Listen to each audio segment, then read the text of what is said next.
શહેરના હજારી મંદિર પાસે આવેલા રશ્મિ આંગણ ફ્લેટમાં ગટરના ગંદા પાણીથી લોકો પરેશાન। નમસ્કાર, આપ જોઈ રહ્યા છો JKS ન્યૂઝ ગુજરાતી। વાત કરીએ તો સાણંદ શહેરના હજારી મંદિર પાસે આવેલા રશ્મિ આંગણ ફ્લેટમાં ગટરના ગંદા પાણીથી લોકો પરેશાન થયા છે। રશ્મિ આંગણ ફ્લેટમાં આશરે 150 જેટલા પરિવારો રહે છે, જેમાં ખાસ કરીને આર્થિક પછાત અને ગરીબ પરિવારો રહે છે। મુખ્ય સમસ્યા ગટરના ગંદા પાણીના નિકાલની છે। વારંવાર સેલ્સ એક્ઝિક્યુટિવ સત્યમભાઈ વાઘેલાને સોસાયટીના રહીશોએ મૌખિક રજૂઆતો તેમજ બિલ્ડર જિગ્નેશભાઈ હરિપરાને વારંવાર વોટ્સએપથી વિડીયો તેમજ ફોટો મોકલી રજૂઆત કરવા છતાં આ દિન સુધી કોઈ પગલાં લેવામાં નથી આવ્યા। દેશના વડાપ્રધાન નરેન્દ્ર મોદી જ્યારે સ્વચ્છતાની વાત કરતા હોય ત્યારે સાણંદ શહેર એક વિકાસનું હબ ગણાય છે, તેવા શહેરમાં ગંદકીનું સામ્રાજ્ય જામ્યું છે। રશ્મિ આંગણના મુખ્ય 2 ગેટ આવેલા છે, જેમાં એક મુખ્ય પ્રવેશ દ્વાર પર ગંદકીનું સામ્રાજ્ય ગટર ઉભરાતા એટલી ગંદકી કે દુર્ગંધ મારી રહી છે, ત્યારે પસાર થવું પણ મુશ્કેલ બન્યું છે। આખરે મુખ્ય દરવાજો બંધ કરી બીજો મુખ્ય દરવાજો ખોલવામાં આવે। ગટરનું પાણી ઉભરાતા એટલી દુર્ગંધ મારી રહ્યું છે કે પાણી બાજુના ખુલ્લી જગ્યામાં ભરાઈ રહ્યું છે, જેને લઈને ફ્લેટમાં રહેતા લોકોને દરવાજો બંધ રાખવા પડે છે। રહીશોનું કહેવું છે કે પાછળથી ગંદા પાણીની એટલી દુર્ગંધ મારી રહી છે કે રૂમમાં પણ રહી શકાતું નથી। આવા ગંદા પાણીથી મચ્છરજન્ય ઉપદ્રવ વધી શકે છે, રોગચાળાની ભીતિ સેવાઈ રહી છે। સ્થાનિક મહિલાઓ તેમજ સ્થાનિકો દ્વારા નગરપાલિકા તેમજ બિલ્ડર વિરુદ્ધ સૂત્રોચ્ચાર સાથે છાજિયા લેવામાં આવ્યા હતા। હાય હાયના નારા લગાવવામાં આવ્યા હતા। બિલ્ડર તરફથી હિતેન્દ્રસિંહ વાઘેલાએ એડવોકેટ મધ્યસ્થી કરવા આવેલા, પરંતુ સ્થાનિકોએ ઉગ્ર રજૂઆત કરી તે મહિલાઓ રણચંડી બનતા થોડા સમયમાં આ ગટર અને અન્ય સમસ્યા બાબતે સુખદ નિરાકરણની હૈયાધારણા હિતેન્દ્રસિંહ વાઘેલા અને સત્યમભાઈ વાઘેલા મારફત આપવામાં આવી હતી। હવે જોવાનું એ રહ્યું કે આ ગટર ઓવરફ્લો થતા અટકશે, ગંદુ પાણી રોડ પર ફેલાતું બંધ થશે કે કેમ। સ્થાનિક રહીશોની માંગ એ છે કે ઝડપથી ગંદા પાણીનો નિકાલ કરવામાં આવે। આખરે હવે તંત્ર ક્યારે આળસ ખંખેરીને યોગ્ય નિકાલ લાવશે કે કેમ, એ તો હવે જોવાનું રહ્યું। રિપોર્ટિંગ બાય અફઝલ ખાન પઠાણ સાથે બહેલોલ મલેક, સાણંદ। શું નામ તમારું? લીલાબેન ગૌતમભાઈ ડાભી। અને શું પ્રશ્ન છે તમારો? અમારો પ્રશ્ન એ છે કે જ્યારે અમે આ રશ્મિ આંગણ એપાર્ટમેન્ટમાં મકાન નોંધાયા ત્યારે બિલ્ડરે એવી વાત કરેલી કે 2 ગેટ, 2 સિક્યુરિટી, 24 કલાક પાણી, CC કેમેરા અને 2 કેબિન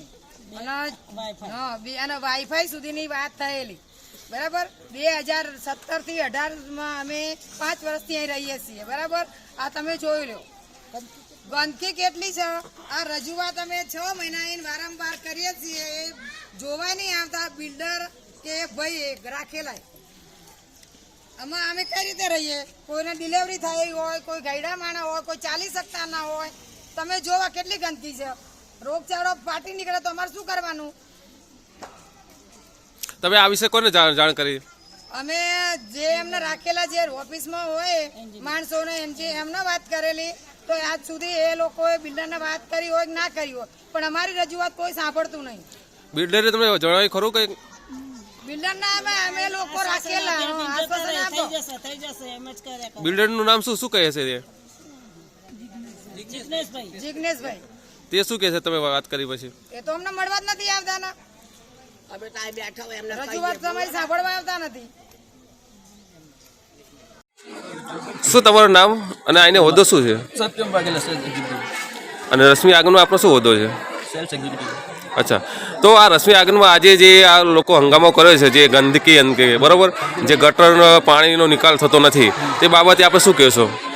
અમારા પ્રયત્ન ચાલુ જ છે। અમે નગરપાલિકામાં જે બી પૈસા ભરે છે, પહોંચો ભરી છે, અમારી જોડે છે, બરાબર। અને અમે અવારનવાર કમ્પ્લેન કરી જ છે, તો બી નગરપાલિકા અમારું કંઈ સાંભળતા નથી। તો તમારા તરફથી શું પ્રયત્ન રહેશે આ લોકોનો? તરફથી બેસ્ટ ટ્રાય કરીએ જ છે અમે, બરાબર। કાલ બી અમારી ટીમ આવશે, અમારા જે બી છે બિલ્ડર બોલાવી, અને તમે કહેતા હોય તમે જોડે આવીએ, નગરપાલિકા આપણે સાથે જઈએ, બરાબર। નિવેદન આપીએ આપણે, તમને બતાવું એવિડન્સ અમારા જે બી જે છે, બરાબર, આગળના કામ કરેલું, પહોંચો ભરેલ, પૈસા ભરેલ, તમને જોડે સાથે જઈએ આપણે। આ લોકો તો કહી રહ્યા છે કે આ તો લગભગ ઘણા સમયથી પ્રશ્ન આવો છે। અમારું જે બી અમારા જે બી પ્રયત્નો હતા જ, અમે પૈસા ભરેલા છે, નગરપાલિકા અમારું કંઈ સાંભળતા નથી।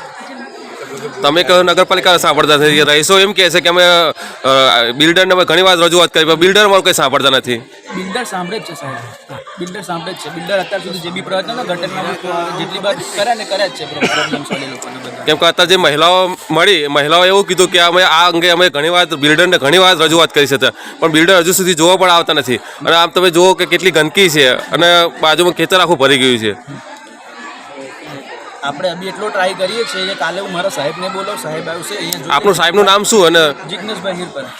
કેટલા ટાઈમમાં આવશે, કેટલા સમય આ પ્રશ્ન નિકાલ થવામાં આવશે? આપણે કાલે જ બોલાયેલો 2-3 દિવસની અંદર સોલ્યુશન લાવી દઈએ આપણે.